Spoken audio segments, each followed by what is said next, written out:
Our primary mission here at Alternate Media is to bridge the gap between Judaism and Christianity as it's existed for far too long. Yeshua, as we know, never intended to start a new religion. He was a religious Jew. I think at a certain point in every believer's life where we think, isn't there more? There has definitely been a need within the church. It's something that a lot of Christians are searching for. A lot of Christians know that there is something missing in their faith. And what indeed is intended to fill that is Judaic roots of the faith. The New Testament is very clear about bridging the gap between Jew and Gentile, and we're just returning that mission back to the modern day.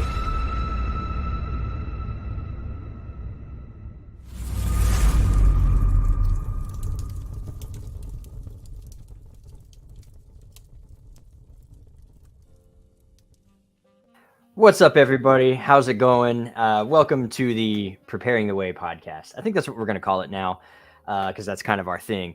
And today we're doing a part 2. We're continuing on with our review/response video to Dr. Solberg's Galatians commentary.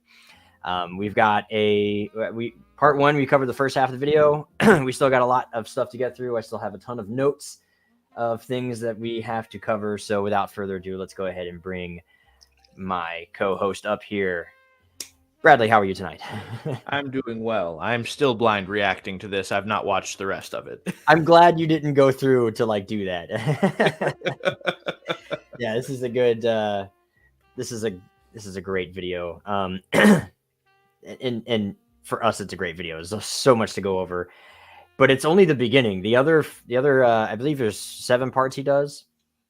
There's a lot more to go over for those, and I can't wait to do those when I go to do those commentaries, because this is just introductory stuff, and it gets way worse. It gets way worse, trust me. So, and you have to forgive, and still have a sinus infection of some sort. So, sorry to the audience. You have to listen to me with a more nasally sounding voice. Anyway, who's with you in spirits tonight, sir? Well, I'm still finishing off this Savannah single barrel bourbon, but the beer that I have with me, since I always do a Boilermaker, is one that I haven't tried and I haven't done in a long time, and that is the Samuel Adams Black and Tan, or not the same, Yuengling Black and Tan, not Samuel Adams.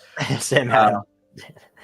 Yeah, it's and it was because for a while I forgot that Yuengling was family owned and still independent and not part of AnBev. So I hadn't bought them in a while. But after doing a little bit of research, I found out that they are still family owned and independent and not part of AnBev. So I was like, I'm gonna go get some Yuengling. Yep, love a good Yuengling. Speaking of Yellowstone, I am having a Coors Banquet. Of course, the yellow jacket. But that's kind of my backup. Who is with me in spirits, my specialty drink for tonight is a very special Bushmills single malt 16-year-old. That's gonna be good. It even says, I don't know if you can read it. It says rare right there. Yeah. So that's what I'm having tonight. As you can see, I've already gotten into it a little bit, and it is fantastic. It's very complex. A lot going on with this whiskey. Super, super good. All right. Well, like I said, it took us an hour and 40 minutes just to go over one half of the video, so we might as well jump right on into this video. So let's not waste time. Yeah, we can do all the announcements and stuff at the end, but just to the 8 or 9 of you that are watching, 7, don't forget to hit the like button. If you haven't already, please go ahead and believe in the subscribe button. It really helps us out a lot. And everything we're talking about is in the links down below when we get there. So let's pull up Dr. Solberg here. Okay. Well, for those of you who are just catching up, quick recap. The last thing we talked about, he had mentioned, he had said the phrase, a new arrangement, when he talked about a new covenant, as though it is a completely different arrangement from how things have been going for God and his people for thousands of years. And we talked a little bit about that. So that's where he's picking up, and that's where we're picking up. So we're going to go ahead and press play, and that's kind of the context moving forward here. Between God and his people. And Paul wrote this letter to the Galatians in the immediate aftermath of that explosion. So theologically speaking, people are still reeling and confused, and there's still dust in the air and debris everywhere.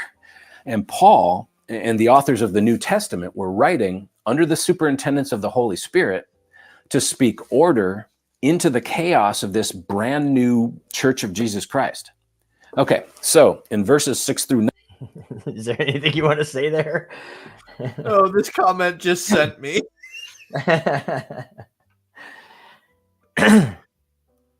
So one thing I want to say, this whole brand new arrangement he's going on.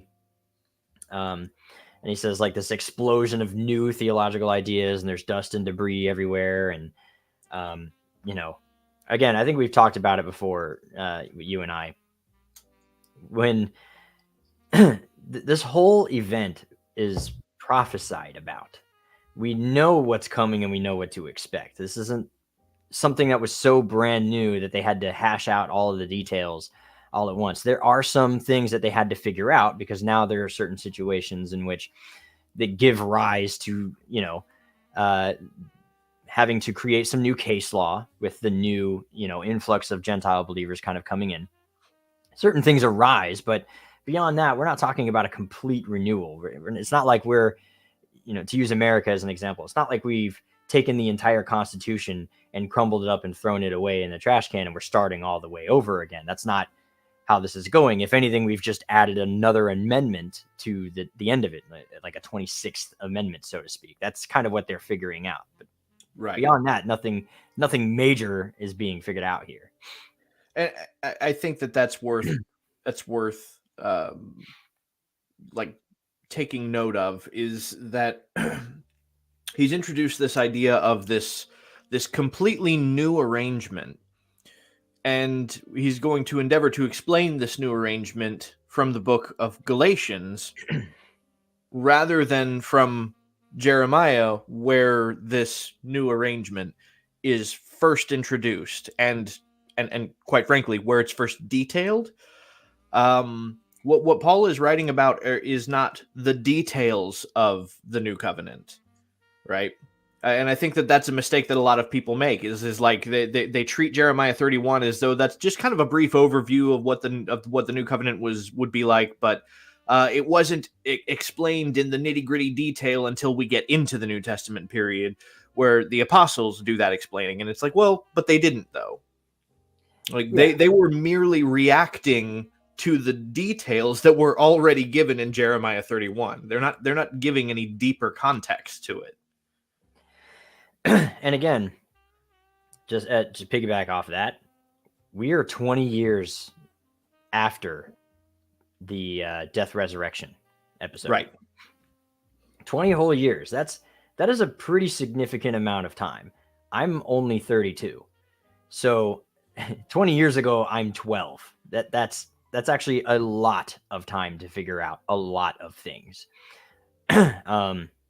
So again, we're acknowledging that this is 20 years worth of development, while at the same time trying to present it as still being a massive, just chaotic, unorganized, slob of nothing. Just kind of everything not. It's not this. This is not the case. The fact that Paul is writing this letter and he's specifically addressing certain people about other people shows a clear establishment of a lot of things already going on.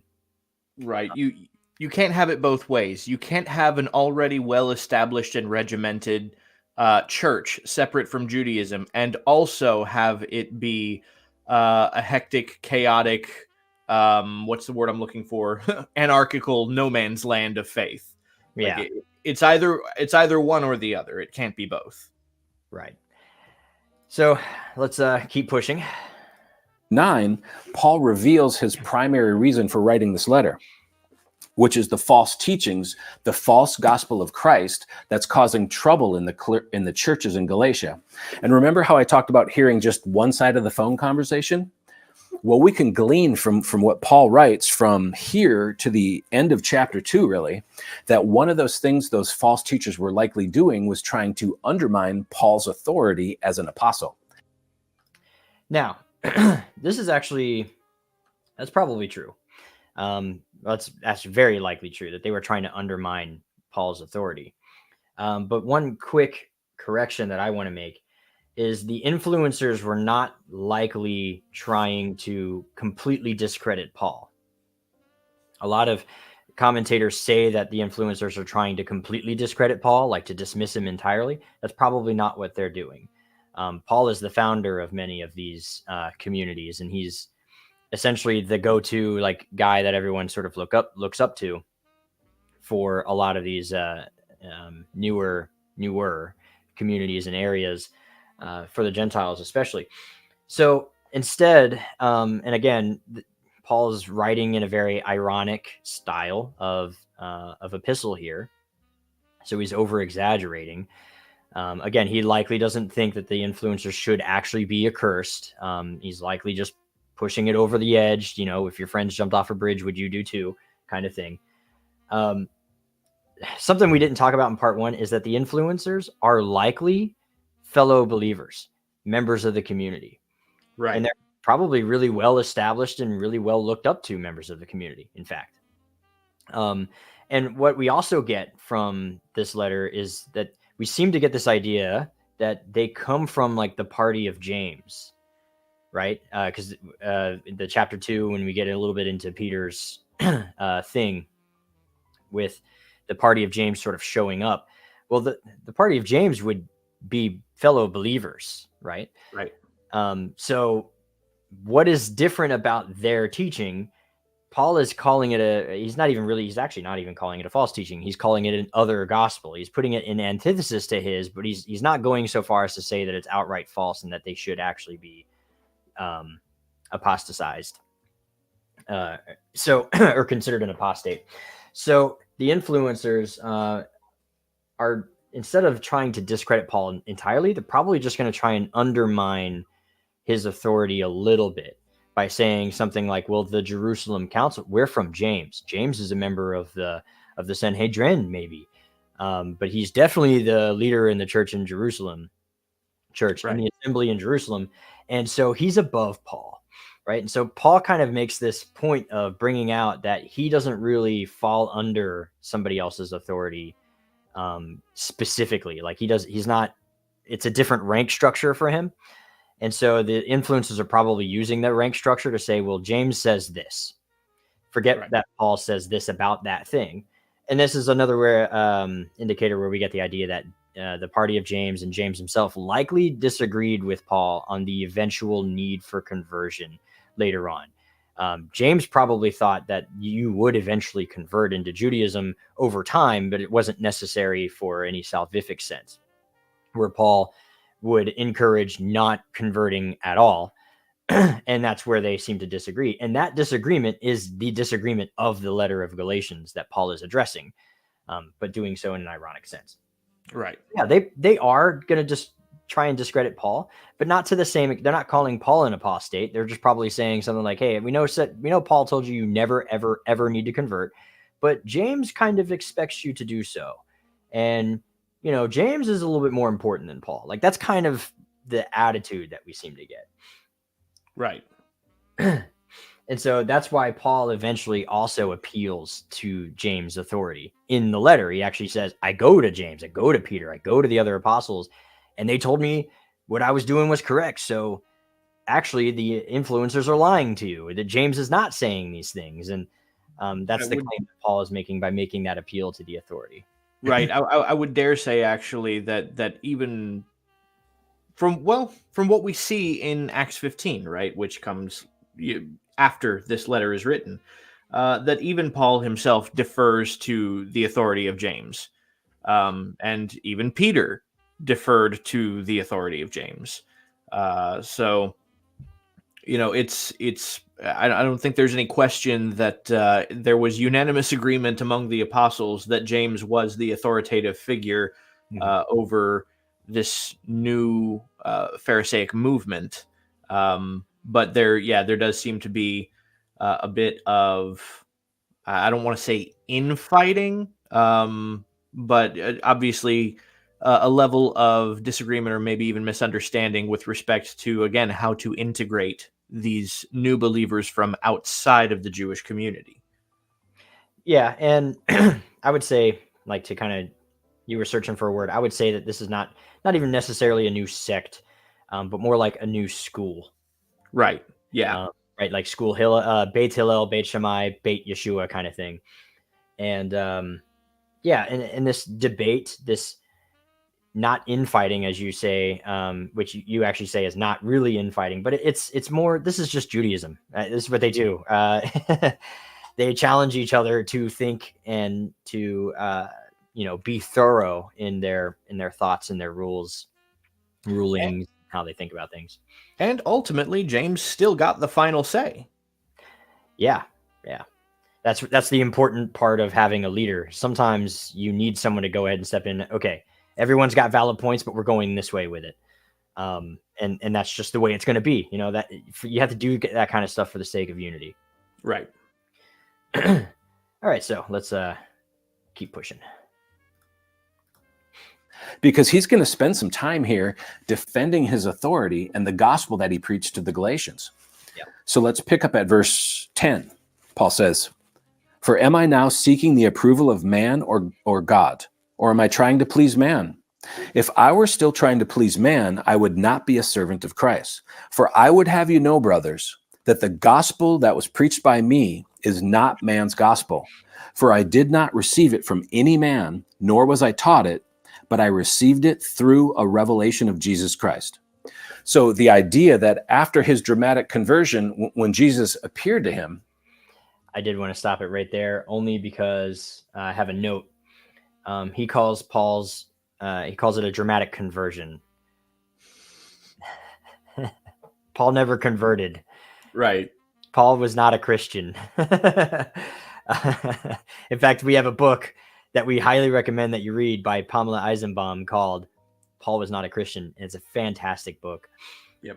But Paul never saw himself as a convert. It was not a conversion experience. He didn't convert to Christianity. He had a revelation, and he continued to live and be a Pharisee. And in fact, later on in chapter 2, he says something about his former life in Judaism. It's actually, that sentence in Greek is in the perfect tense.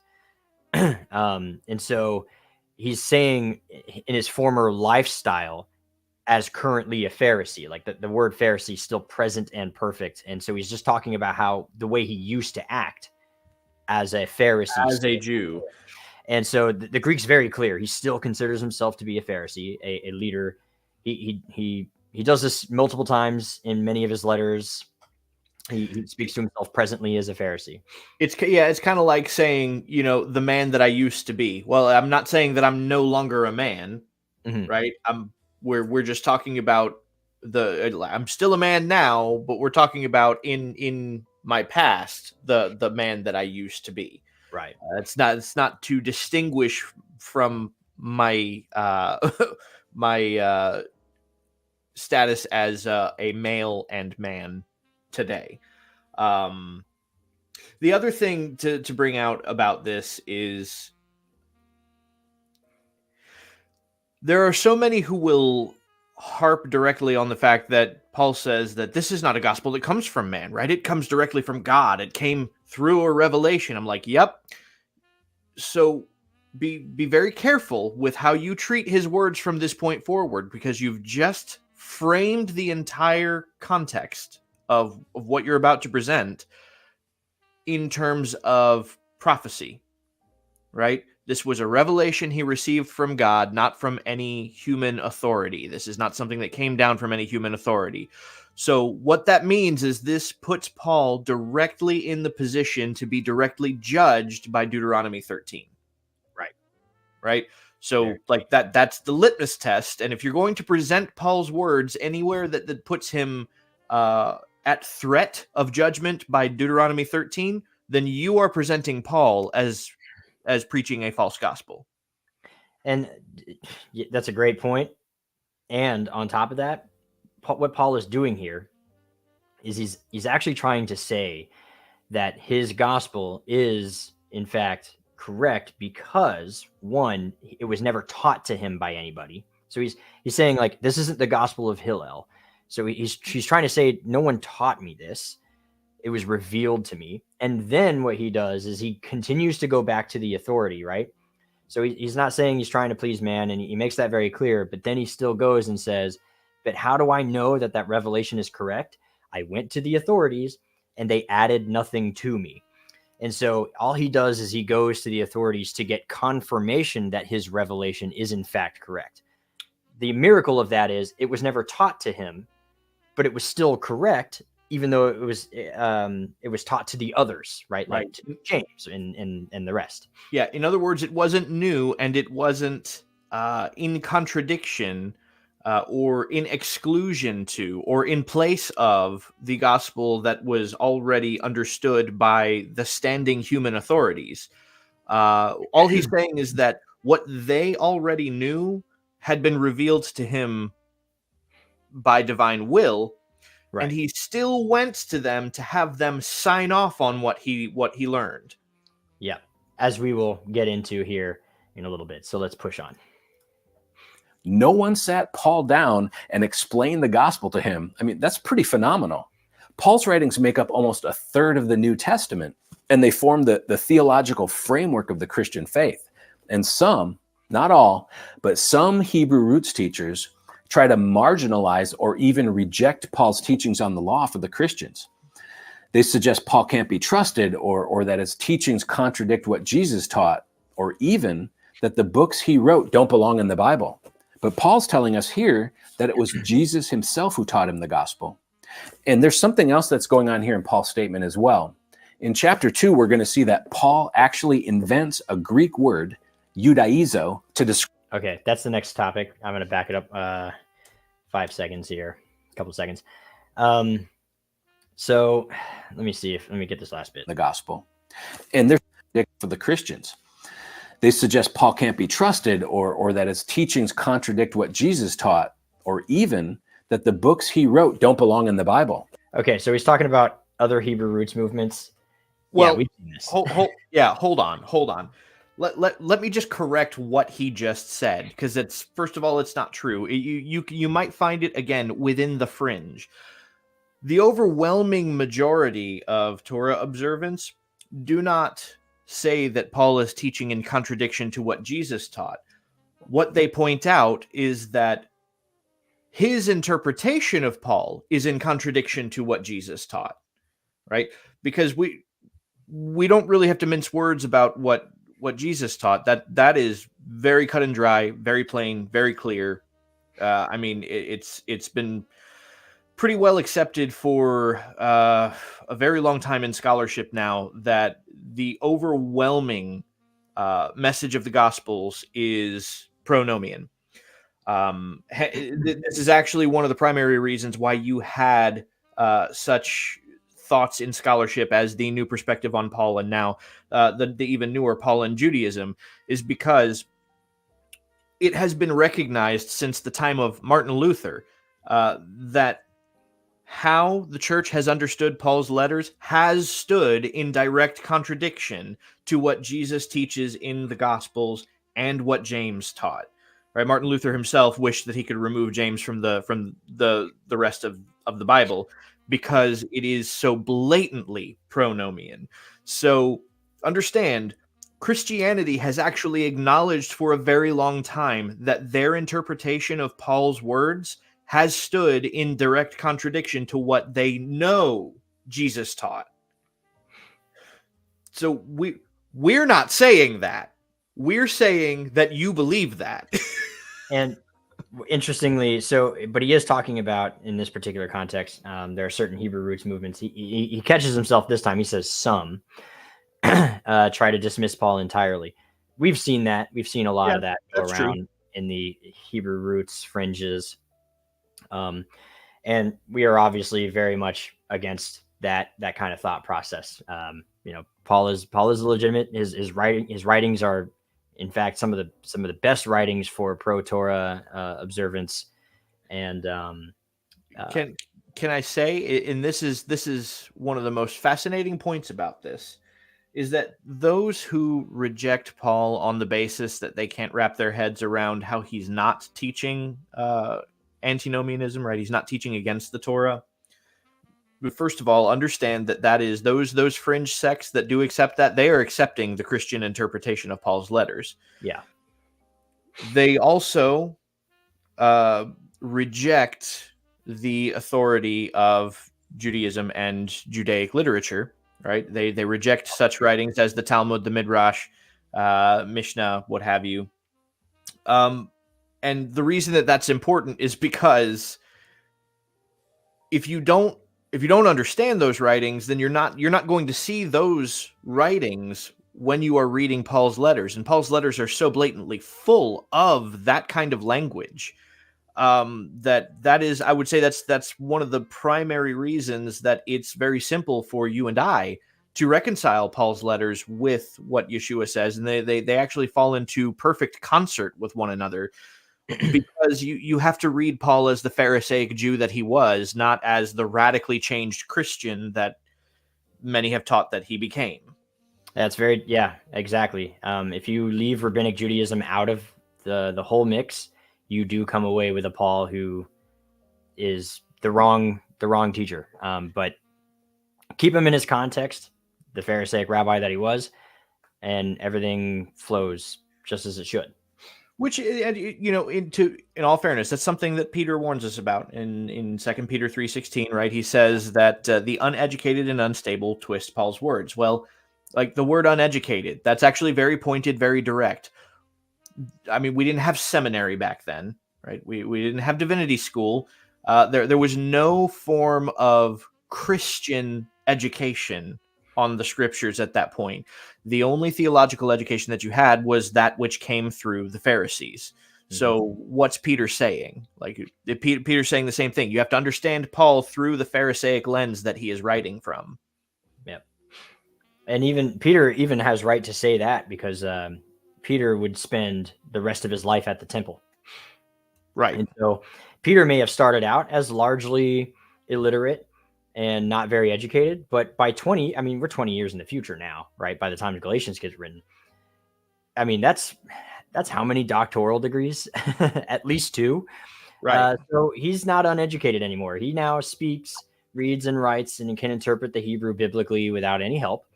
And in fact, Peter would go on to be an excellent Hebrew poet that even Orthodox Judaism would recognize, and some of his poetry would be used in the Yom Kippur literature, even to this day. And, they recognize Peter as being a very holy, Jew, a tzaddik. And they have different reasons for being more willing to admit that. That's a subject for a different day. But right. All that to say, Peter is no longer an uneducated fool, some fisherman off the street. He is now in the temple, and he is an educated person. Which is interesting. So just very quickly, right? Fascinating that you bring that up, but this is something else that is revealed to us again by such documents as the Haggadah of Shimon Kefa, right? Mm-hmm. From what we can gather from Jewish writings about Peter after the time of Yeshua is that actually he was generally well accepted by Jews. Yeah. After the death, burial, and resurrection, he was still very well accepted by Jews. Yeah. That is the resounding opinion that we can derive from Jewish literature about him. Right. And he was so accepted by Judaism that eventually, again, this is a subject for another day, but I'll just gloss over it. About 500 years later, they would make up a story to try and justify Peter being, a saint in the Catholic Church, but still being considered a very holy tzaddik in Judaism. And so they basically say, well, Peter wasn't actually a Christian. He made up Christianity to, give God to for us. And it was all a ruse, but he was never actually a Christian. And they kind of make this story up that Peter was like a great deceiver for Gentiles. And that's kind of how they justify it, back way back then. Because again, they had to come to terms with the fact that he was so well accepted in Judaism, but also venerated by the people that are killing all the Jews. And so that was kind of how they made those two fit together. But anyway, Let's keep pushing. Right. But Paul's telling us here that it was Jesus himself who taught him the gospel. And there's something else that's going on here in Paul's statement as well. In chapter 2, we're going to see that Paul actually invents a Greek word, judaizo, to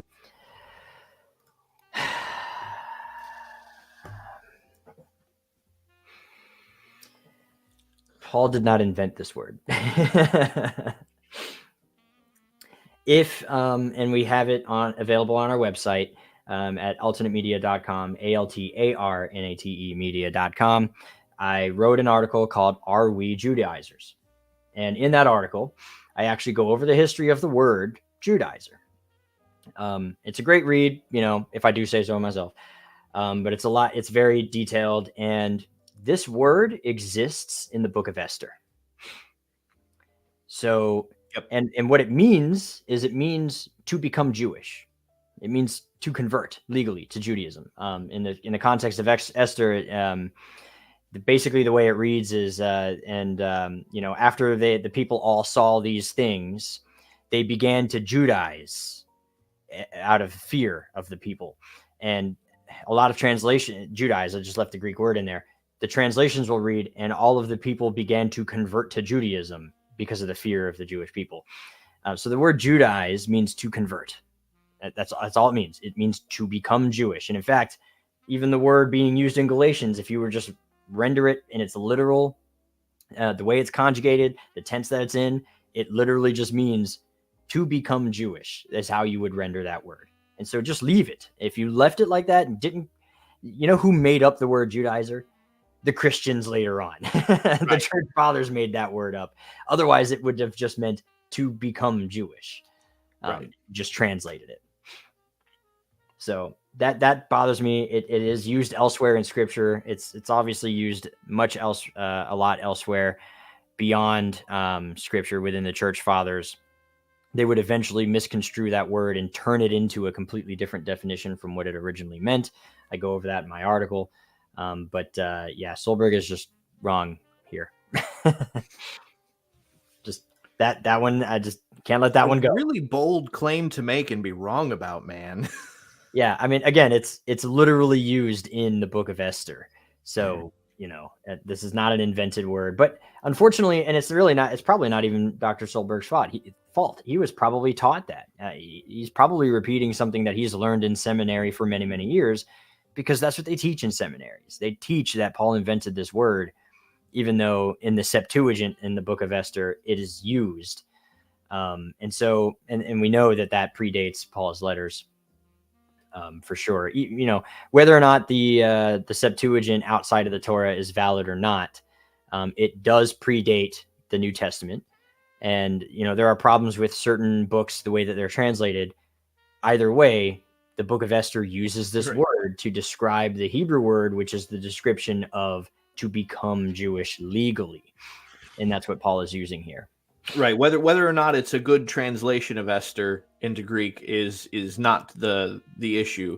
The fact that the word existed before Paul wrote Galatians is the issue. But here's the thing.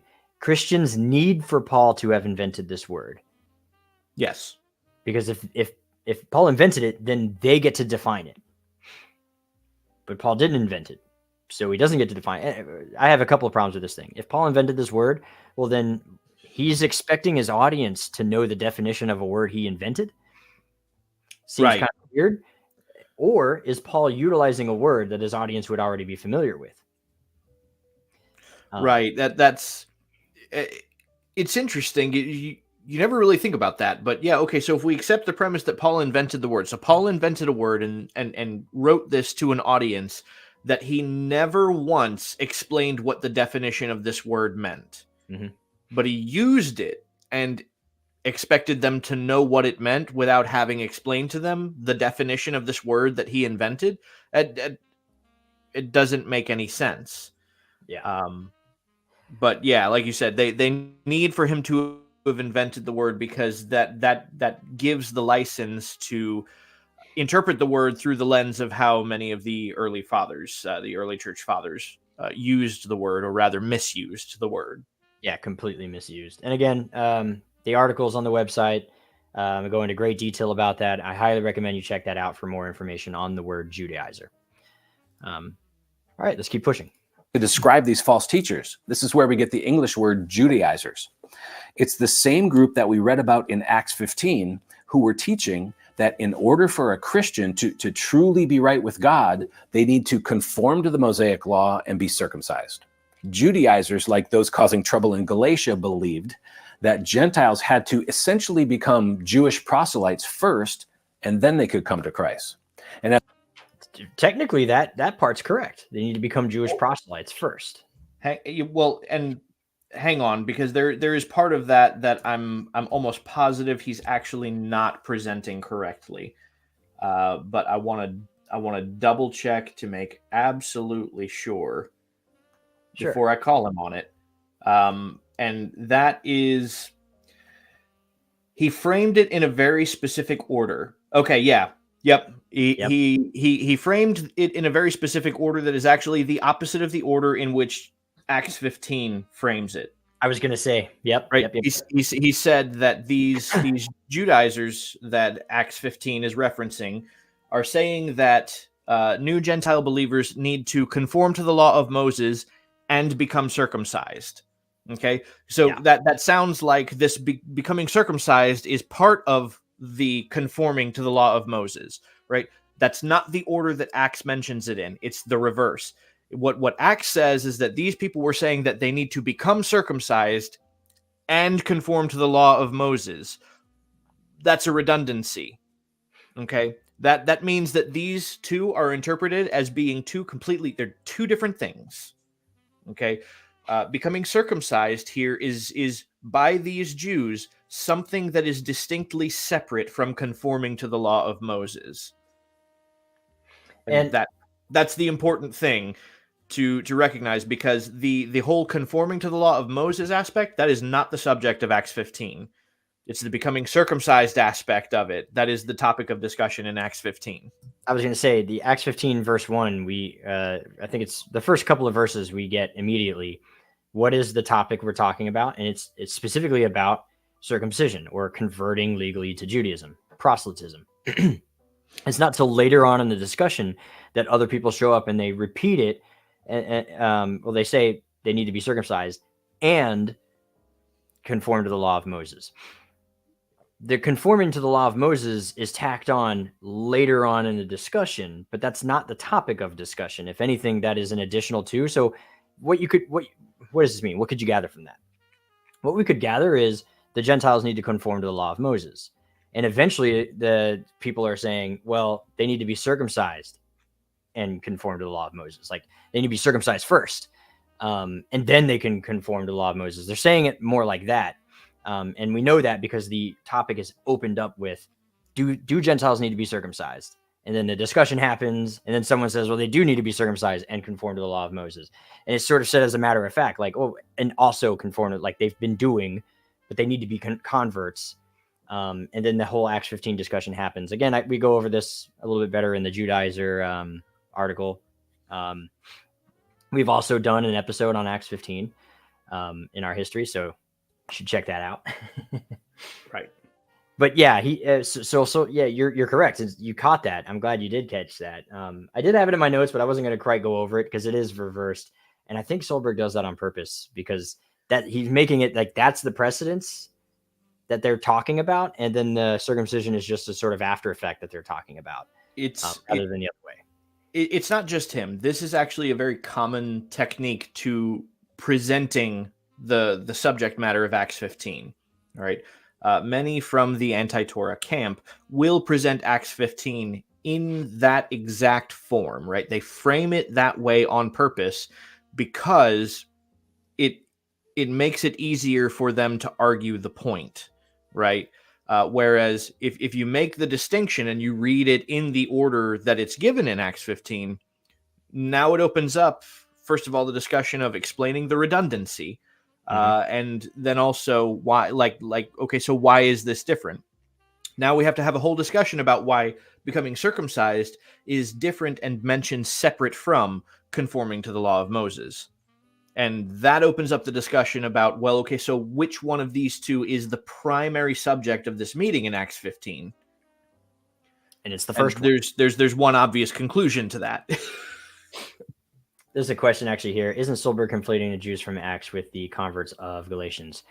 They're probably from the same party. This conflation is not unfounded, basically. They're probably not the same people, but of the same party thought process. They're both probably Pharisees. In Acts 15, we are told that they're Pharisees.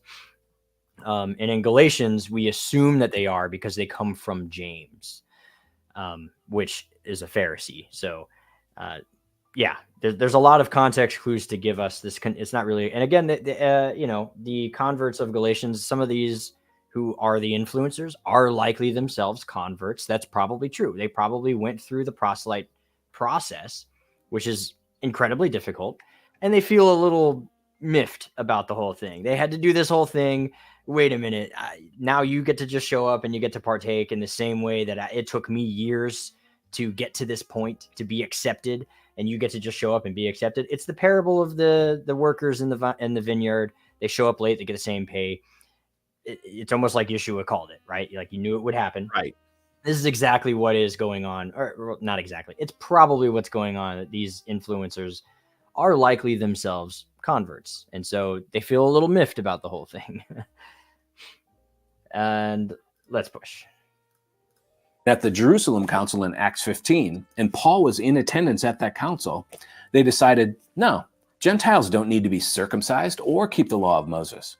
And whether No, they don't need That's to be not what they decided. they don't need to be circumcised is what they decided. That's what they and then they actually conclude that they will eventually learn how to keep the law of Moses at the end of this whole chapter. That was verse 21. Them keeping the law of Moses was always a foregone conclusion to the discussion. That was never in question. Yeah. And again, I go over this in my Judaizers article. So if you want more information on that, visit our website. Shameless plug. And pushing. or not this letter to the Galatians was written before or after the Jerusalem Council, Paul's teaching the same thing here. He'll really unpack it as we get deeper into this letter. So understanding that Paul is writing against the Judaizers gives us some insight into him pointing out that he hadn't received the gospel as a tradition, the way Jewish beliefs and traditions were handed down. So the subtext here may be a sort of jab at the Judaizers. Paul had learned the Mosaic law and Hebrew traditions in the same way that they had learned it, through their rabbis by rote and repetition. But of course, Paul's rabbi was the legendary Gamaliel, which was the Gamliel. I know it's just a pronunciation thing, and we shouldn't hark on people for mispronouncing words, but it always does get me. It's like it's just Gamliel. I've heard very few people pronounce it correctly. Right. It's not a hard word, but whatever.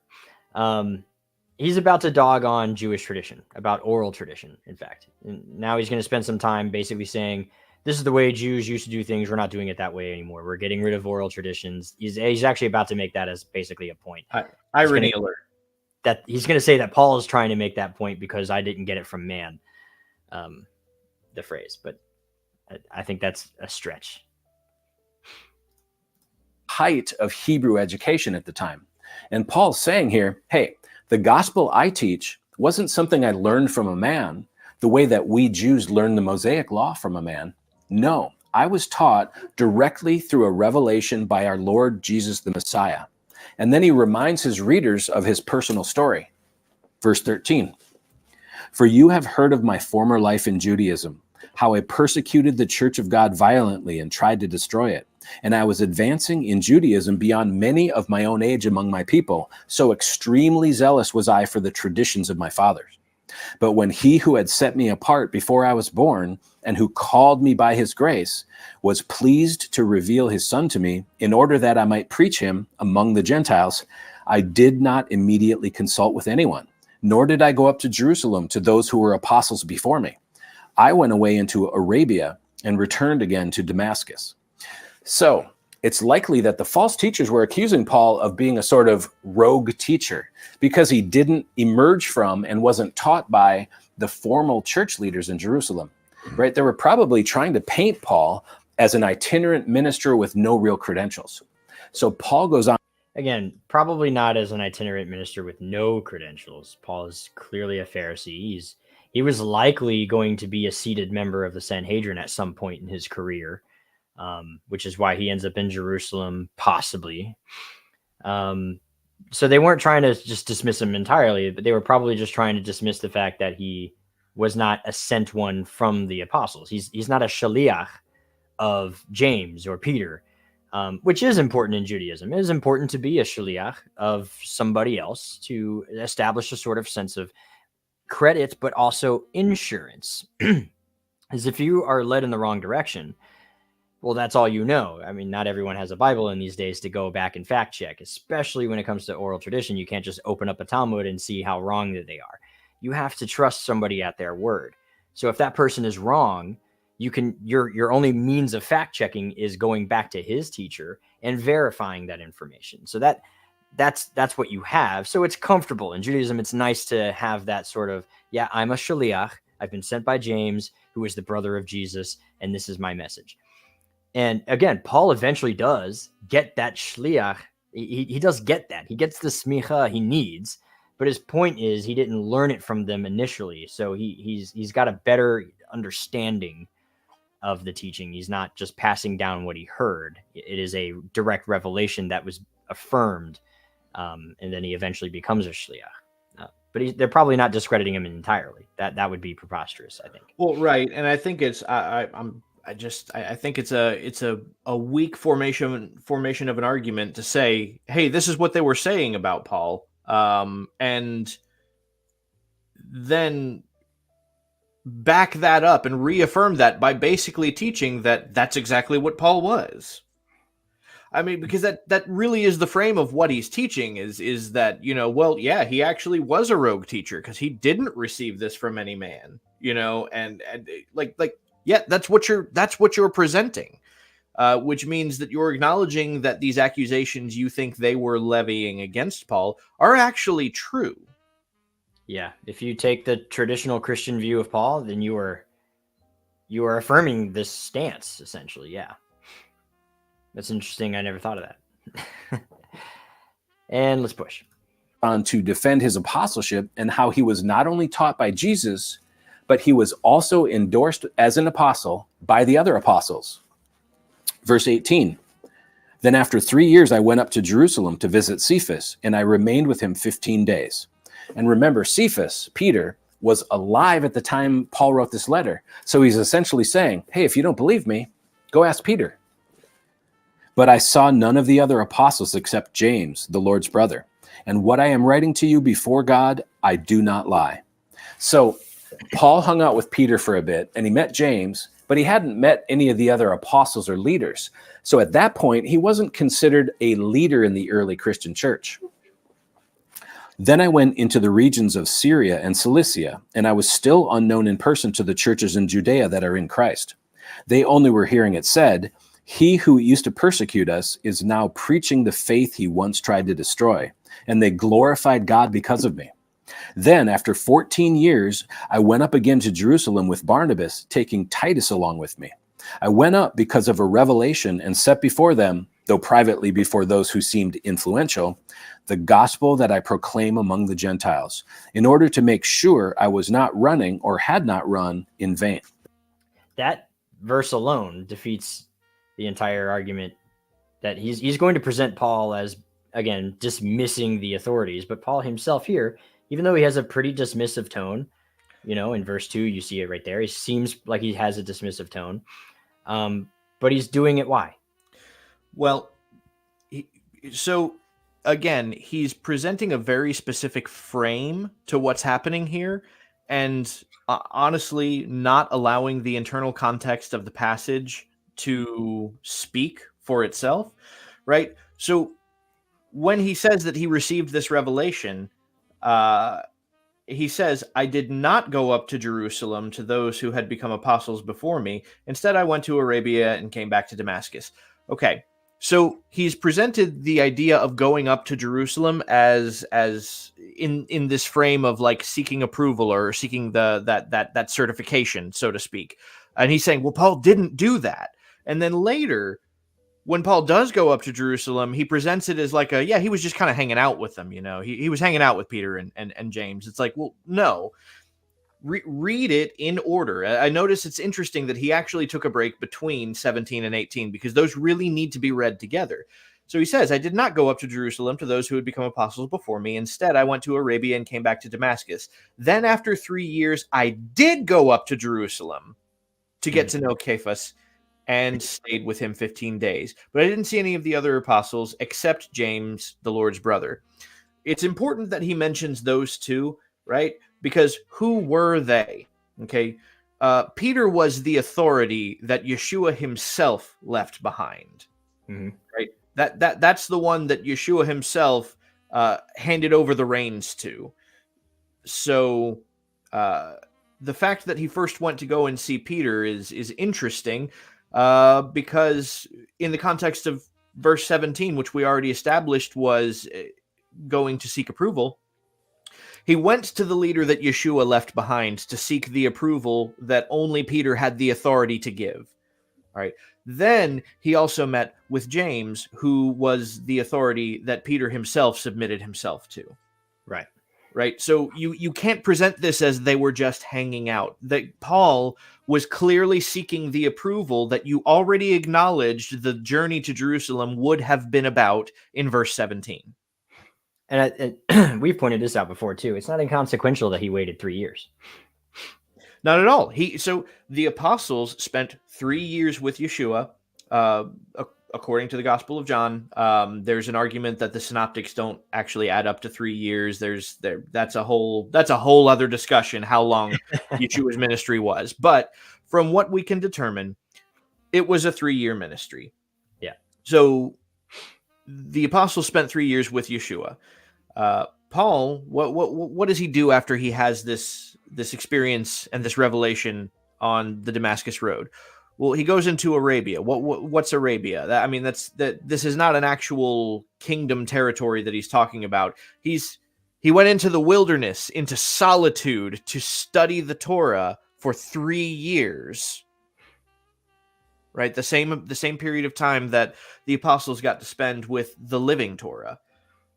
So he went to go and catch up with the apostles. And 3 years happens to be at the time a Torah cycle. Annual Torah cycle. We have an annual Torah cycle now, but they did a triennial Torah cycle back in the day. So 3 years, not inconsequential. He went back and with new and open eyes, reread the Torah, did a full cycle before he did anything, before he went out and tried to, figure out just going out on a whim. And this is one of those like advice time from your local boy, Seamus. If you're new to the belief and you think you should be a teacher, you need to wait like at least 3 years. At least. Minimum. Probably way more than that. I think closer to 10 years in my experience. Yeah. Before you start teaching anything, but 3 years minimum. Like, yeah. And this is Paul. Paul is a fully trained card carrying Pharisee, and he still waited 3 years before getting involved as a leader in the ministry. So he's already got that 20 years of study behind him. He needed another 3 on top of that. But yeah. So it's interesting. The sequential order is that he has this revelation.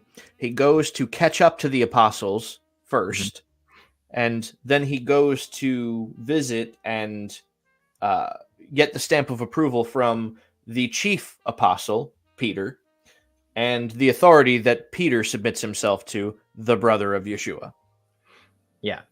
And from what we can tell, within that 3-year period, he's not out there creating communities. He's in solitude, isolation. And then he immediately goes straight to the authorities to confirm his revelation. Then he goes out and starts his ministry. Then after 14 years, again, you read the whole thing all together.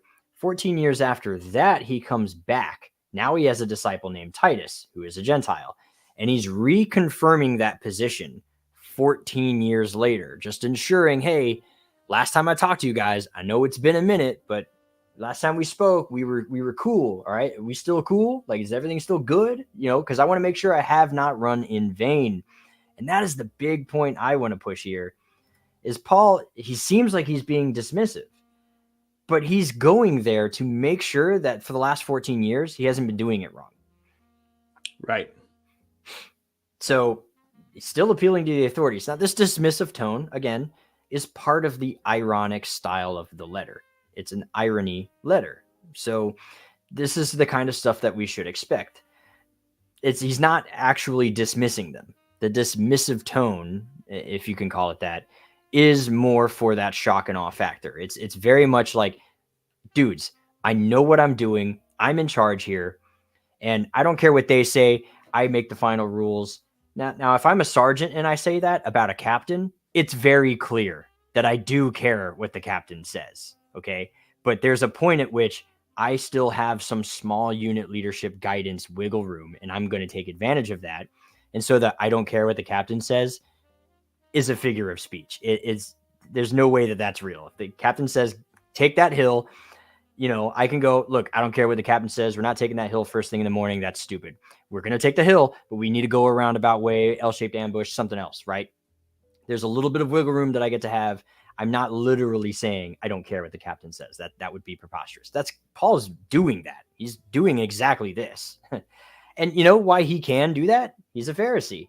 He's a peer.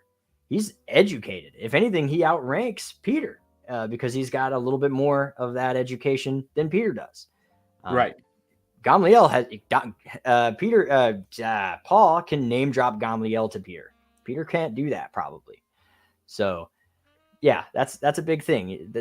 Ignore the dismissive tone. It is purely a stylistic choice of the letter. And that's more explained in Mark D. Nanos's, Jacob Neusner, actually. No, it is Mark Nanos's irony in Galatians. A lot of information about that. Anything we want to add before we push? Push forward. Cool. So Paul wasn't well known yet, although his reputation as a persecutor of the church preceded him. And it's likely that the false teachers were using Paul's lack of connection to Jerusalem to accuse him of being a sort of loose cannon.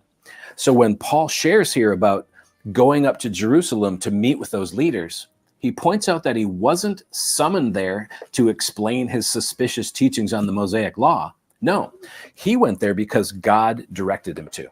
And when he says he wanted to make sure he wasn't running in vain, he wouldn't have been concerned so much about the truthfulness of the gospel he was preaching because he had received it from Yeshua himself. It was probably more about aligning his ministry to the Gentiles with what the Jerusalem apostles were doing. As we know from all of Paul's writings, unity in the church was of utmost importance. And Paul wanted that unity with the leaders in Jerusalem, which is why he talked to those who seemed to be leaders, because if they had sided with the Judaizers who taught that Gentile Christians have to be circumcised and keep the whole law, Paul would have felt like he was running in vain, right? And it's obvious from the text that at the time, Paul didn't yet know the apostles very well.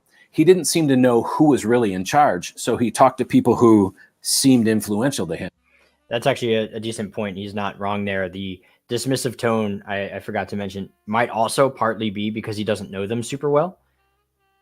And that is partially true. So there's some truth to what he's saying there, and we'll keep pushing him. And he'll use that phrase again here in a few verses.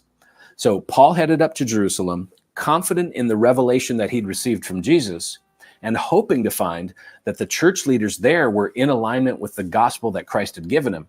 And picking up in verse 3, then, we find a possible clue as to why Paul brought Titus along with him.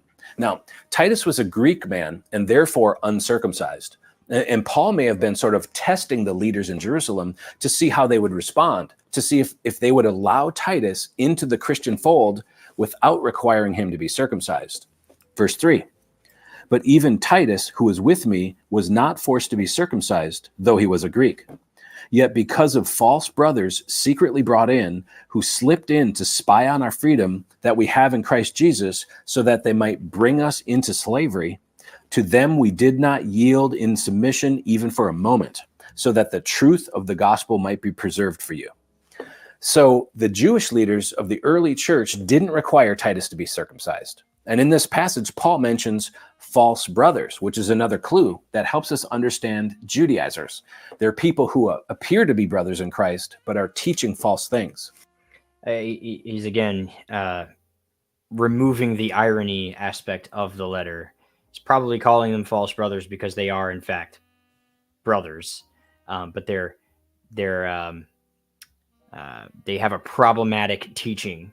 And so he's using strong language to push that point. But they are likely just fellow members within the church now, or within the assembly now, who slipped into spying on our freedom and have that we have, again, talking about intermingling with Gentiles. This freedom would be the freedom to intermingle with Gentiles at a much more relaxed attitude, that kind of freedom. Because generally speaking, especially when Shammai was in charge, none of that freedom was there. You can't so much as be a friend of a Gentile. It was, I believe it's from Pirkei de Rabbi Eliezer, who was a disciple of Shammai and only, according to his own words, only taught what Shammai taught. He said that eating with a Gentile or an uncircumcised man was as though you were eating with a corpse. So that's the attitude that they're up against. And so when they have this freedom to intermingle and hang out with and share table fellowship with Gentiles, that's the freedom they're talking about. And these false brothers, whether they're actually false brothers, like pretending to be like pretenders, more likely that, again, because of the attitude of the letter, probably not. But even if they were, the idea is that they have a problem with this sort of behavior, and they're trying to sway back towards the Shammai style anti-Gentile figure of Judaism. And the best way to do that is to still give them their Gentiles, but force the Gentiles into legal conversion, because then we don't have that problem. And so they're trying to create a compromise. They probably had good intentions, in all honesty. Something else to bring up, and this is going back to something that he just read a little bit earlier, is the proportions to which Paul was outblowing his persecution of the church, right? Because he's still using big talk, right? Make big deal out of smaller thing, because that illustrates how strongly I feel about this. Because I've seen so many Christians use that to bolster the victim mentality that Christians tend to take with respect to Judaism, and which is its own other extreme irony, right? It's like we can ignore the whole of the medieval period, the Spanish Inquisition. We'll ignore all of that because the Jews were persecuting the Christians early on, which they weren't. Let's just be real, they weren't. There was no mass persecution of followers of Yeshua early on.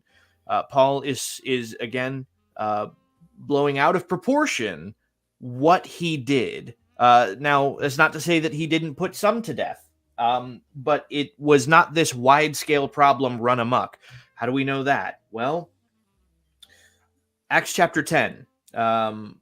Cornelius is told exactly where he can find Peter. Peter being a follower of Yeshua. Okay.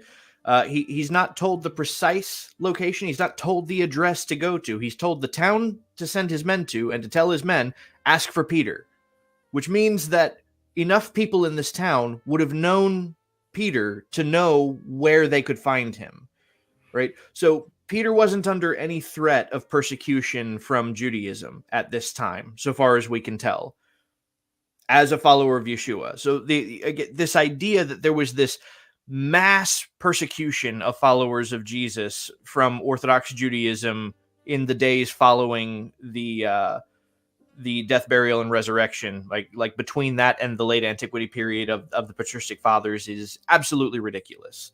There were isolated events like what we read in the case of Stephen, which is the other point I like to bring up. Whenever that gets brought up, this whole victim status and how Jews were persecuting Christians early on, ask for specific examples, because the only one they can give you is Stephen. Which Stephen, as far as Paul was concerned, had committed an act of blasphemy.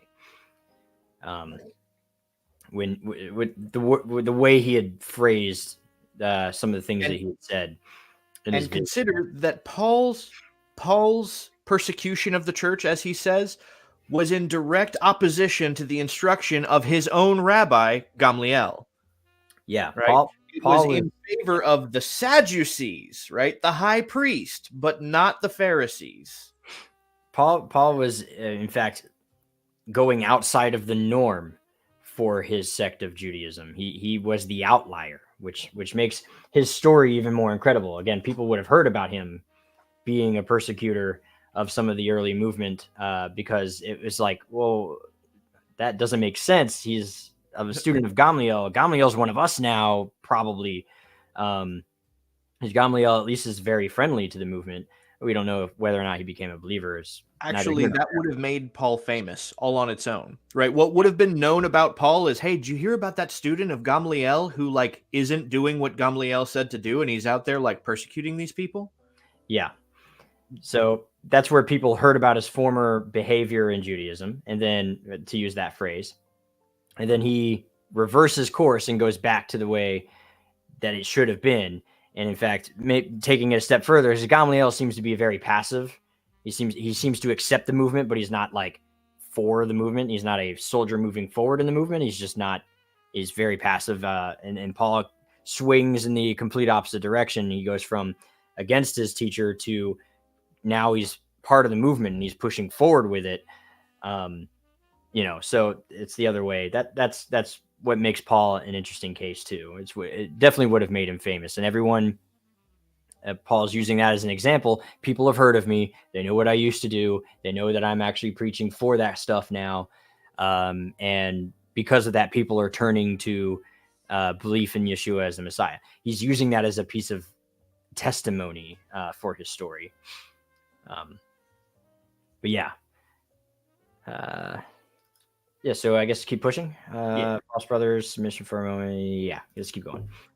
And what did these false brothers do? Well, Paul says they spied out our freedom so that they might bring us into slavery. Now, of course, that's Paul's description of what they were doing. But the Judaizers probably didn't view it that way. They didn't see themselves as trying to bring people into slavery. In their minds, they may have been trying to honor God by bringing Gentile believers into what they saw as proper alignment with the law of Moses, to require them to keep the laws that God gave to Israel. Laws which Israel was taught to love and to delight in, right? I mean, yeah, no problems there, actually, so far. And when Paul refers to this then as trying to bring people into slavery, it would have been offensive to those Judaizers. And yet, we're going to see Paul continually return to this theme of slavery versus freedom throughout the rest of this book. Well, I'm sure you've already noticed this, but I have to mention it. The similarities between the Judaizers of Paul.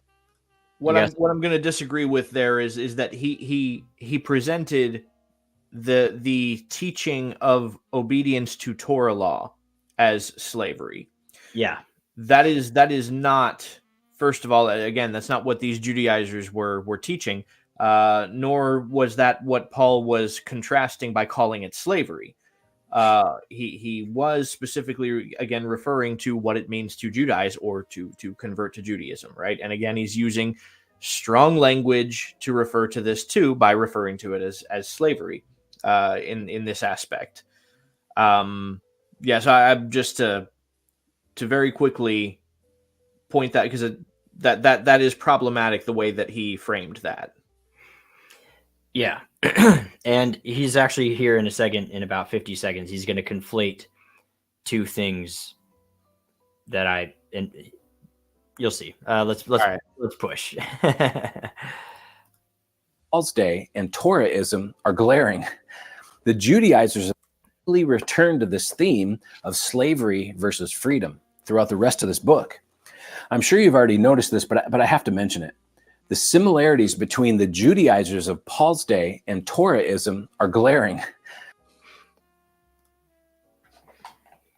That's the thing. Okay, so Torahism, as he defines it, are Christians who encourage Torah observance. Okay. Judaizers are people who want to convert Gentiles into legal Judaism in order for them to be considered part of the kingdom and the family. The funny thing is, the way he defines Torahism is exactly the problem that the Hebrew roots movement, like they are so against the idea of even being remotely Jewish, of converting to Judaism or adhering to the halakhic rulings of Orthodoxy. So they are in direct antithesis to each other. They are not conflated into the same thing. They're not glaring in any way. Right. They believe they believe that Paul is saying what he believes Paul is saying more than he does. Yeah. which is interesting. But yeah, again, because he defines Torahism as just those who encourage Torah observance. But no, even the Hebrew roots would, which is the fringe group that he really talks more about, and he presents that as being the normal, which it's not. But yeah, they are very much, they would be against the Judaizers too, for the very reason of, well, that's Jewish, and for a lot of Hebrew roots people, that's good enough reason for them to not do a lot of it, like lighting candles before Shabbos. Jews do that, so we don't. Right. That's all the reasoning they need. They're very anti-Jewish in a lot of ways. Right. It's it's quite simply that's a tradition that the Jews do. Well, then we're not going to do it then. Yeah. Like that's very simply the attitude.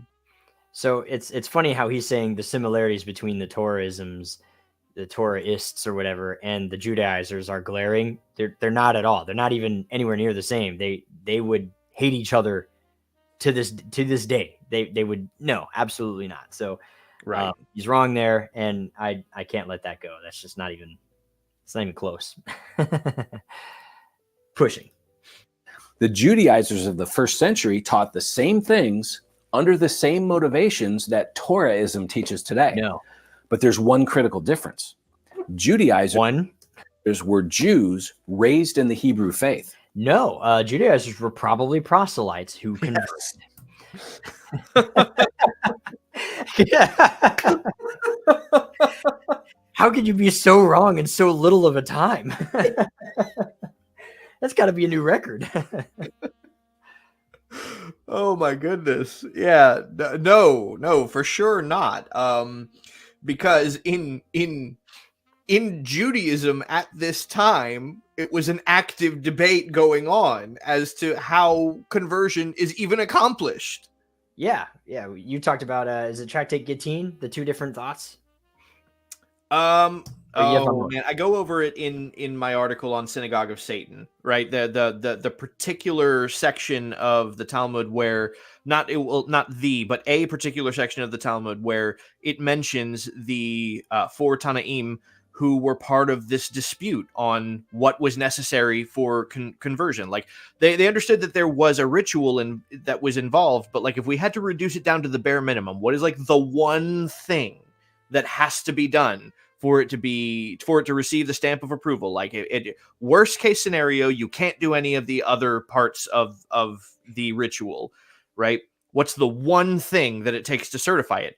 This was a matter of dispute in Judaism until well into the 2nd century. Until Gamliel of Yavna, actually, which would be the grandson to Gamliel, the one of Paul's rabbi. And that Gamliel would go on to basically say, listen, it's not legal unless you have both the circumcision. What in the world? That's cool. What happened? I don't know. I don't like that. No more thumbs up unless you have both the circumcision and the baptism. But at the time during Paul's day, does it have to focus on it? I've never seen that before. That's weird. All I did was do this. Whatever. But during Paul's day, this was still very much up for debate. you have the party of circumcision. They were probably called that because they believed that the circumcision was the necessary part for a conversion to be valid. And then you had a different party, the party, we'll call them the mikvah party. We don't really have a name for them in the New Testament, but it was Rabbi Yehoshua who believed that just a baptism was good enough to be considered a convert. And then I believe it was Rabbi Akiva, Rabbi Eliezer said. Well, Rabbi Akiva actually more or less leaned towards Rabbi Yehoshua's side on it. So Rabbi Akiva and Rabbi Eliezer were the two that were at odds on in the particular discussion that I bring up. Yeah.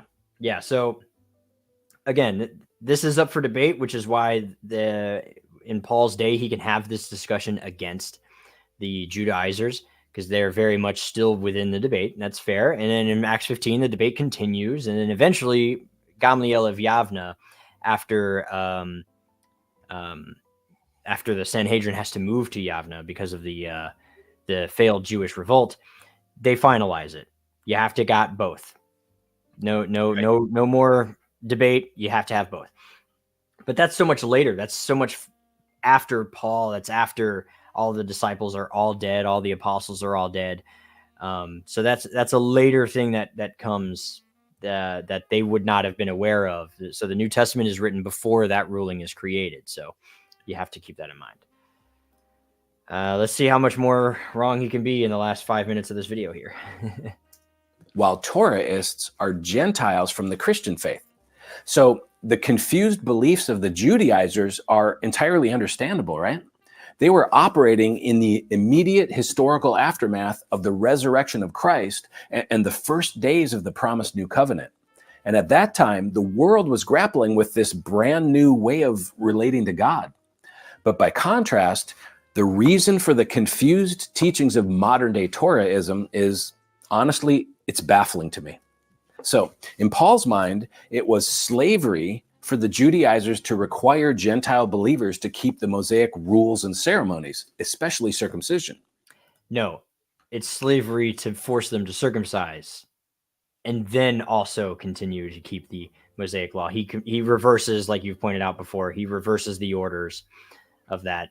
Whereas the main discussion is about circumcision, not about keeping the Mosaic law.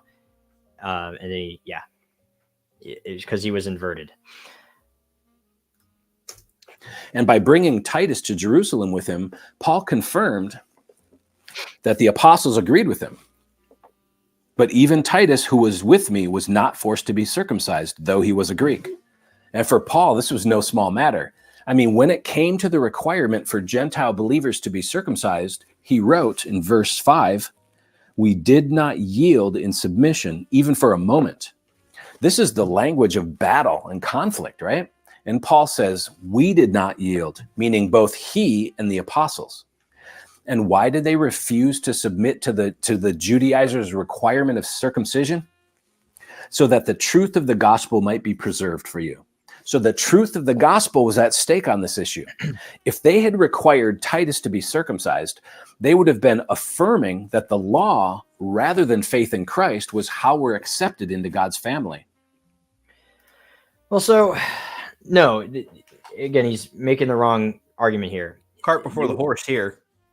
Yeah, the argument is legal Jewish status required, not is the law required for right standing. As far as any Christian will tell you, yeah, you got to live a changed moral life to still be considered Christian. You know, faith without works is dead and all that. So even many Christians are willing to admit that there is a sort of law that has to be applied, however lenient they apply it.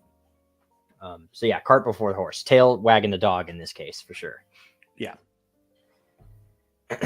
Let's see. I guess keep going. But Paul rejected that idea, and the apostles agreed with him. Verse 6, "And from those who seemed influential, what they were makes no difference to me. God shows no partiality." Again, this suggests that at the time, Paul didn't know them very well. "Those, I say, who seemed influential added nothing to me." So the leaders in Jerusalem didn't challenge or change or add to what Paul was teaching on this issue. On the contrary, When they saw that I had been entrusted with the gospel to the uncircumcised, just as Peter had been entrusted with the gospel to the circumcised, for he who worked through Peter for his apostolic ministry to the circumcised worked also through me for mine to the Gentiles. So Paul's continuing to defend the validity of his apostleship here, showing that Peter and Paul are both apostles called by God. And when James and Cephas and John, who seemed to be pillars, perceived the grace that was given. Again, we just want to stop. This whole seems to be pillar, seems to be influential. This dismissive tone is part of the ironic style of the letter writing. He's not actually dismissing them as authorities. That's why he keeps using that phrase over and over and over again. It's like a parent saying to a child, I don't care who your teacher is. You do as I say. I don't care who your principal of your school is. I don't care if your friends all go and jump off a cliff. You do as I say. That's the tone of the letter. He's not actually dismissing them as authority. Again, he appeals to their authority for his validity, in fact. Yeah, and he brings out something interesting here. He seems to think that, Paul, or that Peter was the apostle to the Jews, right? And that is generally accepted by most of the. You ask any Christian, they say, well, Paul was the apostle to the Gentiles and Peter was the apostle to the Jews. That's how also we know this was written before Acts 15, because in Acts 15, Peter's actually the one who claims that title. Yeah. Right. Peter's the one who says, and not just Peter, he brings the entire room as witnesses. He says, you all know how it was by God's declaration that the Gentiles would hear the gospel by my word. Yeah. So there's a change, and then of course there could be an argument for what we mean by that, and that Peter could be mostly talking about converts. Sure, there's a possibility there, but there's a changing of the guard, so to speak, here that goes on from Peter transitioning into more of a not a proselyte, more gospel to the Jews. Again, he also hands over his authority to James, right? So Peter takes a very humble position, and he hands out, things that were originally given to him, and he gives him smicha to go do those things on his behalf, sort of. He as a leader, he delegates. Yeah, really, that's what happens. So Peter is the original, and we know that because he gets his revelation in Acts 10. And so he's essentially handing that over to Paul to take over. And then he's also told he'll be the leader of the assembly by Yeshua himself. And then he gives that over to James when James comes into the fold as being a much higher, more experienced, authoritative figure. So yeah, anyway, pushing. Let me get it back up here. Given to me, they gave the right hand of fellowship to Barnabas and me, that we should go to the Gentiles and they to the circumcised. Only they asked us to remember the poor, the very thing I was eager to do. Okay, so what do we... I want to bring up something interesting here. Largely, Ebionites have been considered heretics, but the Evionim is the word used in Greek for remember the poor. Remember the Evionim, the Ebionites, who did not believe in a virgin birth narrative and did not believe that Jesus was God. Also, very, very two important points. So it's possible that the early sect of Jesus, the Jesus movement, was more akin to the Ebionites. It may even be that the Ebionites might even be some of the party that are being referred to here in Galatians, because they did not accept Paul as a legitimate apostle. I mean, we do know that about them. Yeah.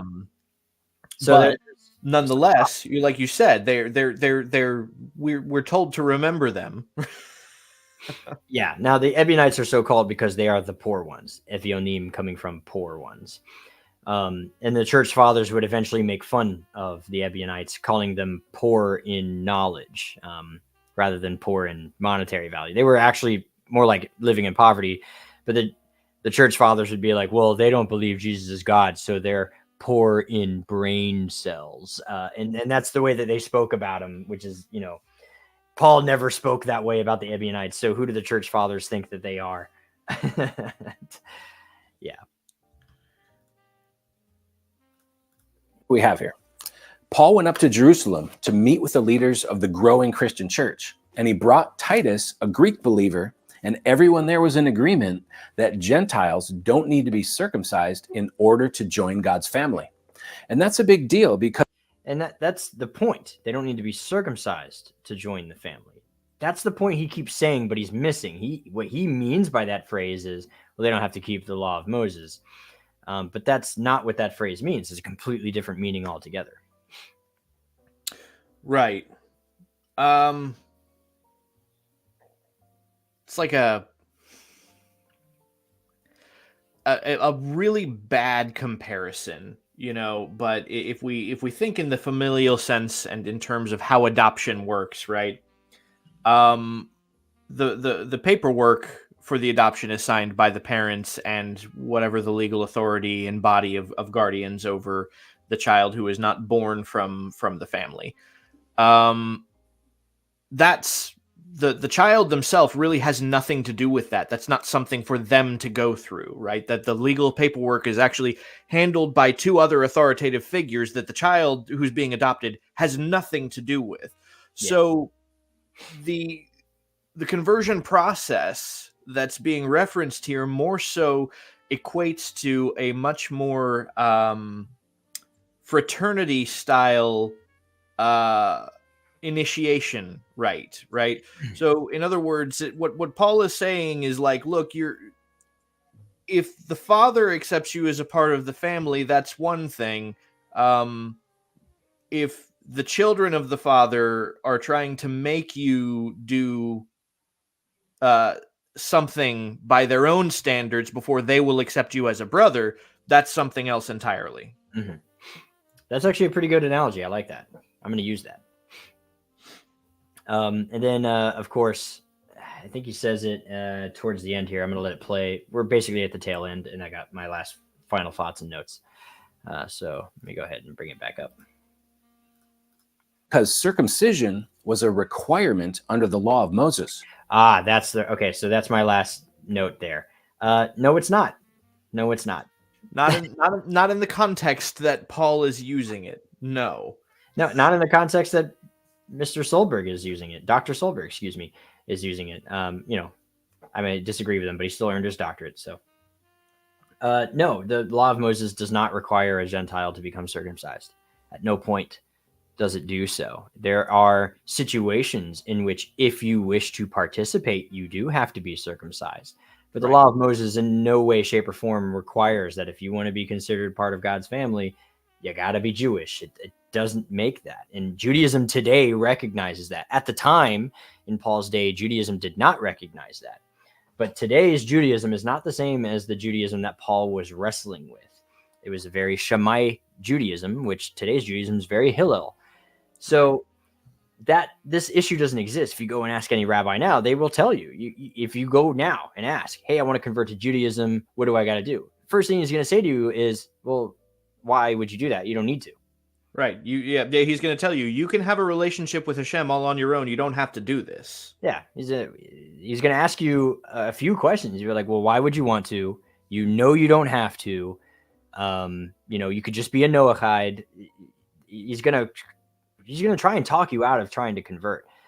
Not only is he supposed to do that, but legitimately Jews think this. They're like, okay, this is a responsibility that falls on us. We didn't ask for this, but it's something that we have to do in order to keep the word alive. This is an important responsibility. And it's not something that you take lightly. We can't just let any old person come in and join the family of Judaism and put onto them a heavy burden of leadership responsibility that they are not ready for. And so their thought process is, if you want to come into the family, you are more than welcome to do so. You can come in as a Noahide, join us in the synagogue for worship, hang out with us, eat with us at the table. You are more than welcome to be a part of the family, but you don't have to be Jewish to do that. In Paul's day, it was not that way. In Paul's day, it was, if you want to come near me, so much as shake my hand, you better be Jewish. And so that's the Judaism Paul is wrestling with, which is why he has to emphasize this point so much. But today, this is a very different situation. Today's Judaism is the Judaism of Paul, actually, funny enough. So, Absolutely. but yeah, the law of Moses in no way requires a person to become Jewish. It doesn't require circumcision unless there are certain things you want to participate in. You want to take part in Pesach. If you want to take part in the Passover sacrifice, that doesn't mean you can't go to a Passover meal. You can, as long as the Passover offering is not present. But if the actual lamb that was offered at the temple is at the table, you have to be circumcised to be seated at that table. That is a requirement of the Torah. And so that is, there are very few cases, you can probably count them on one hand, in which you need to be circumcised. One of them too would be if you want to be tried according to Jewish law, right? You would have to be Jewish to be circumcised. So that would be another occasion where if you want to be, in a Jewish court of law and be tried by that system instead of like a Gentile court of law, then yeah. And this was another reason a lot of people were actually converting to Judaism back in Paul's day. Because they were now living within the synagogal system, and they would rather have a Jewish court system for certain situations than a Roman one. And so the conversion was very appealing in this manner. So, yep. And I think we'll let it play out, but that's pretty much the end here. So I'm gonna let this play, and then we'll give our final thoughts. It wasn't optional for an Israelite male to be circumcised, right? It was mandatory. Right. But under the new covenant, that requirement went away. No, it didn't. And not just in Paul's estimation, but Peter and James and the other leaders in Jerusalem. No, Gentiles are not required. If you're born into Judaism, it's still required. Jerusalem agreed with that. And again, this is the same conclusion that the Jerusalem Council came to in Acts 15. The Jerusalem Council met about Jews keeping the Torah? No, it didn't. They right. Gentiles being circumcised. So again, he's falling into the Christian rhetoric here that Jews no longer have to keep the Torah also. This is a very old teaching that, again, stems from anti-Semitic church fathers. A lot of modern Christians are actually coming out of this now. A lot of modern Christians are saying that Jews need to stay Jewish and continue to live these traditions. It's more of a Baptist position. They're starting to get rid of that replacement theological mindset, which is better. But that's not what's being talked about here. Right. The early apostles. Sorry, go on. I was going to say that position is more so. It's like conceding a pawn for further ground farther on in the game. Right. Because very obviously in certain parts of the New Testament, they basically conceded that there are certain parts of the New Testament that you cannot deny are pro-Torah. Mm-hmm. Those parts of the New Testament are typically specifically addressing Jews, though. So, like, we've conceded that ground, right? We've conceded that those verses do mean that, but those are addressing Jews. This is not addressing Gentiles. And so Gentiles are still not beholden to the Torah. Jews are, though, right? So they conceded the ground so that they don't have to address those verses anymore. Yeah. And yeah, fine. Those who walked and ministered alongside Jesus, if they believed that the law of Moses was binding on Christians, they would have required Titus to be circumcised, but they didn't. They wouldn't. And this is going to be a major line of argument for Paul in the coming chapters. All right, and then he just summarizes his entire piece here. No, they would not have. You can live as a Gentile all of the laws of Moses and still never be circumcised as long as you don't break, like the Passover law, for example. And in modern Judaism, they have ruled that tefillin is also out of the question if you're not a legal convert, which is fine. Many of the Hebrew roots are totally fine with. They actually hate the idea, right? Because they hate the idea of tefillin anyway. So yeah. But yeah, it is not a requirement of the law of Moses if you're a Gentile to be circumcised. It doesn't say that. So right. There are things that are just outright lies here. Now, whether or not they are on purpose, whether or not Dr. Solberg knows any better, because part of me wants to think that he doesn't. Many Christians have never actually fully read through the Torah. not even once. And even if they have, they are in no way familiar with how to actually interpret it or view it from the Jewish lens and how the Torah was treated during the time of the New Testament. They're not at all familiar with these things. So they make broad assumptions about the Torah that they think are correct without having made sure that those things are correct. They've just sort of accepted it as true. Yeah, I tend to lean towards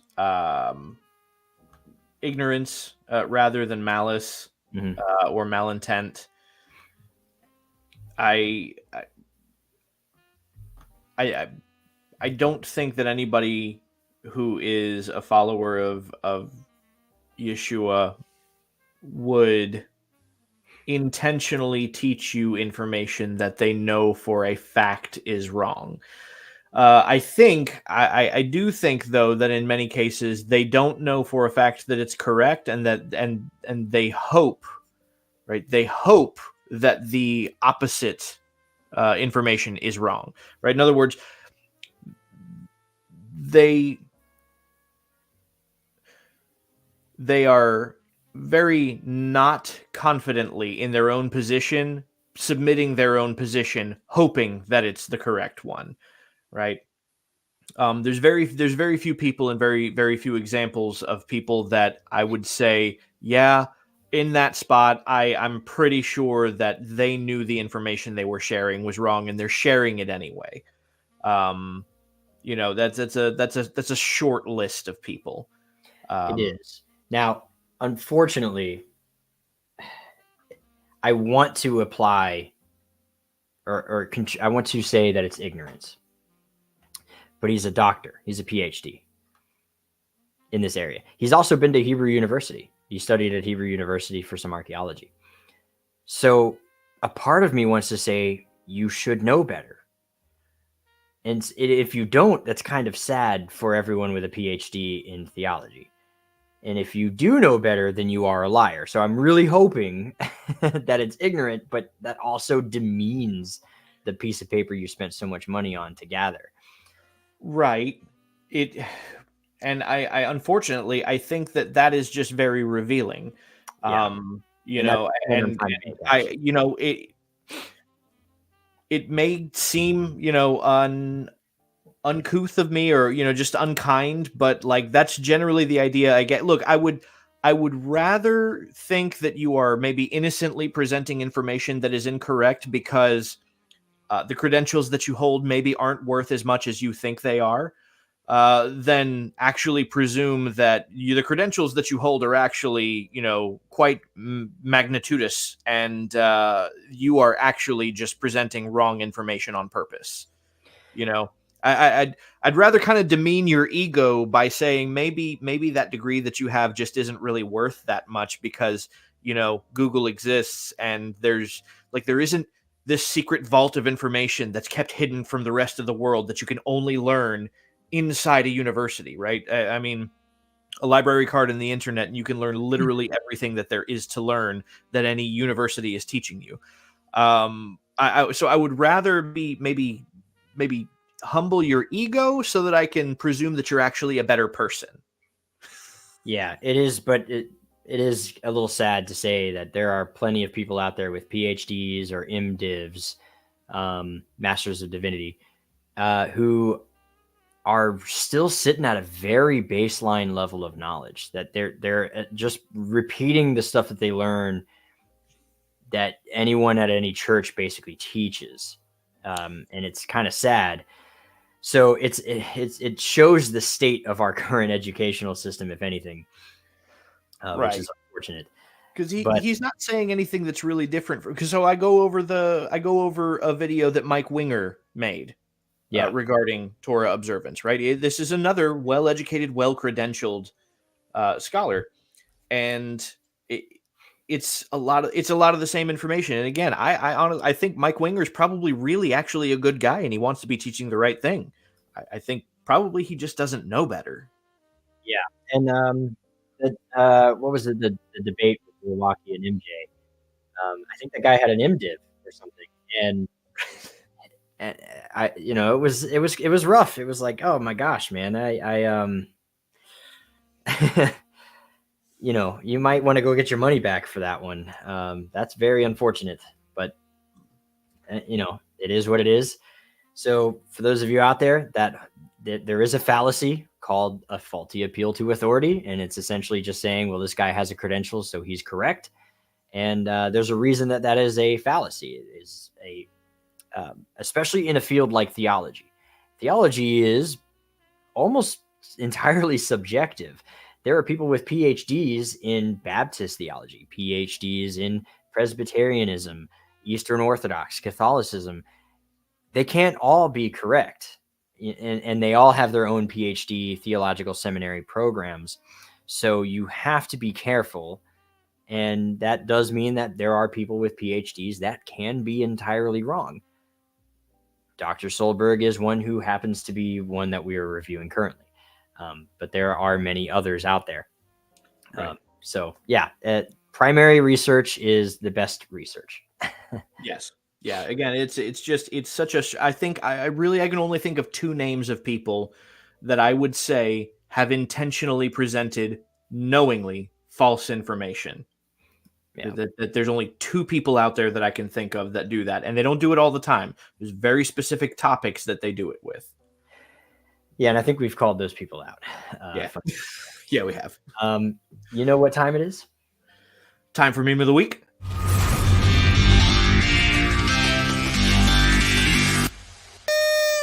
Yes, it is. Let me go ahead and pull it up here. Let's see if I got it. I do. Congratulations to our Balhami meme, Jenny, who actually just, funny enough, you you just commented. But you are meme of the week. This is funny for those of you.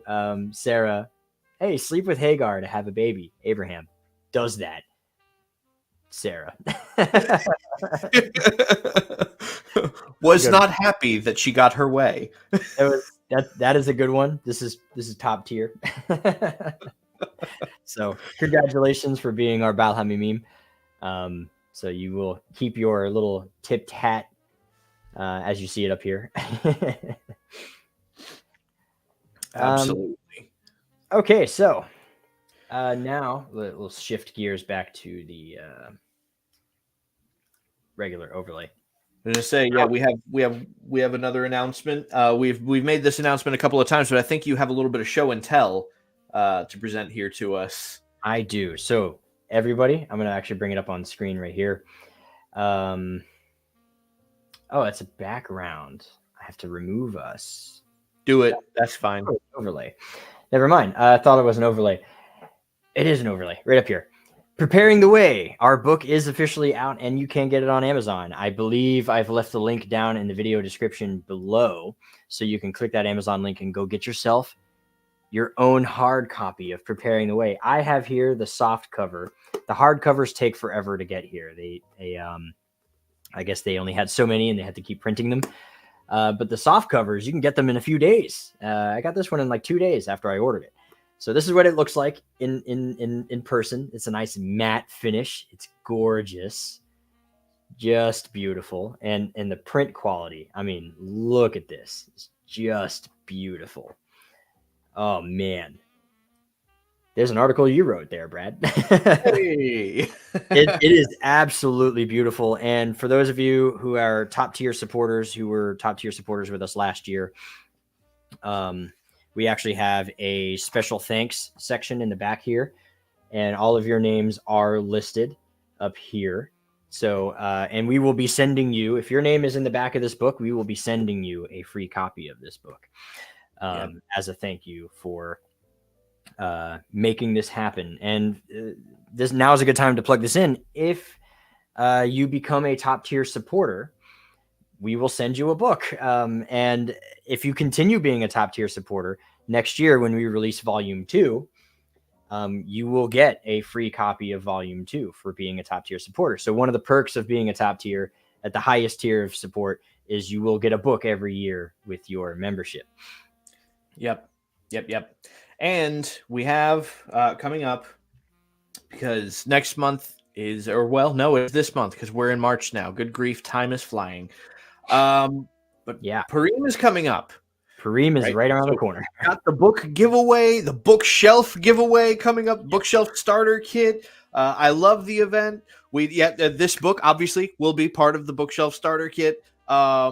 It's one of my favorite nights of the year where we kind of keep everything a little bit more relaxed, and there isn't really a format to it. We kind of just fill in some time between drawings for the book giveaways that we offer. We're going to be giving away several books throughout the night, and then there's a grand prize, a grand drawing for all of the books that have been given out throughout the night collectively in one set.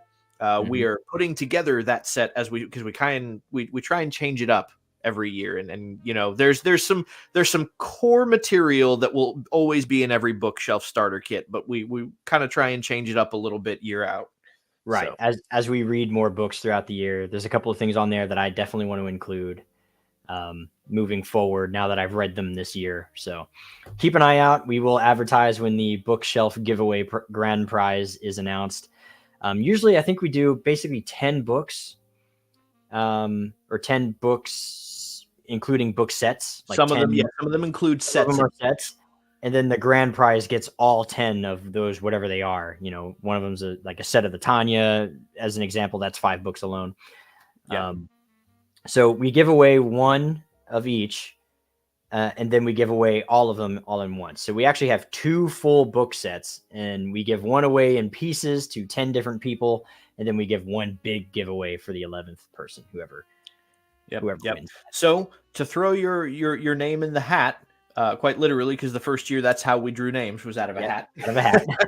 To throw your name in the hat, you just have to be a donating member, right? And that starts at like $1 or what? $1 a month. It's $1 a month is the lowest rate, and that gets you a bid into the hat for this event. It's going to be awesome. I always look forward to it. We kind of just do a Lion's Den style chill, whatever. We talk about whatever. You guys ask questions about whatever. It's a chill event, and it's a good party. It's party time. Yeah. There are a bunch of other perks that come with your membership too, should you choose to donate. We also have the after parties after most shows. Probably not today because we spent nearly 2 hours on this show. But again, all of the links are down in the description below. If you want to join the Discord anyway, you want to become a member, visit the website, buy a copy of our book. Link is in the description. Everything should be down there. Follow us on social media and all that stuff. And if you haven't already, like and believe in the subscribe button for us. It's the best way to help support us without spending any money at all. It actually really helps us out a lot. Yep. And it is on the Discord where we host such events as like we hosted last month and we'll be hosting again this month. Yep. A behind the scenes where we are working on a particular project that is privy only to those who are able to make it to these meetings. Again, top tier donators are the ones who get to come in and join us, and we work on that project with you present, and we kind of network and we bounce ideas off of you. We all get to have an awesome discussion about the text of Scripture as we're working on that project. So that will be happening again here very soon in the next 2 weeks. And also we're going through the Chosen series on the Discord. We're hosting watch parties. We watched the first episode this past week. So probably here again towards the end of March, we'll be watching episode number 2 and giving some of our commentary and what we think about how the show was made and the benefits to it, the pros and cons of it, the historical accuracy of it.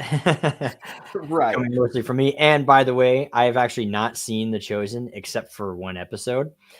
So as we do the watch party, for me, it's a reaction video.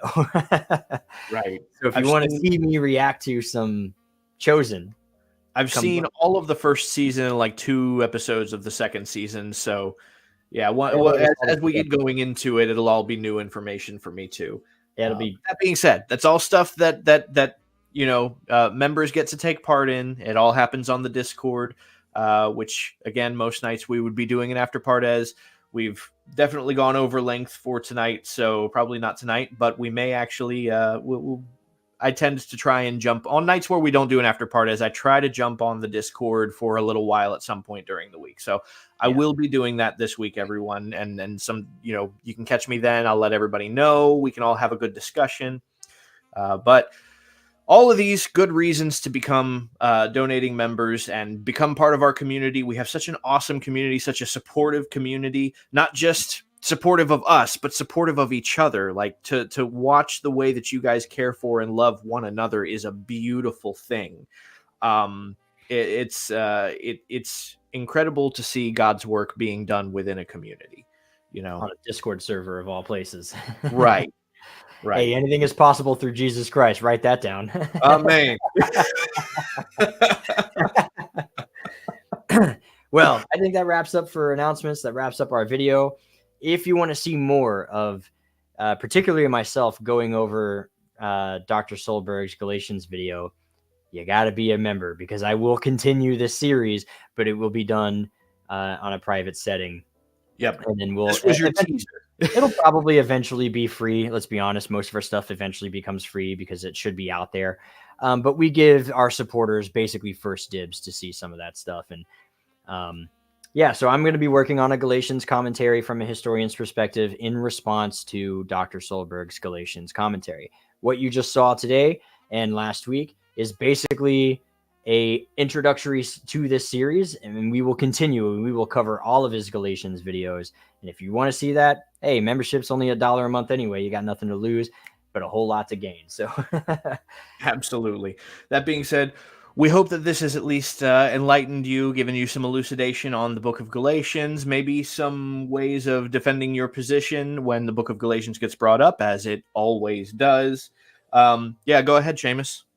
Oh, no, you're going to do our L'chaims, and I'll do it then.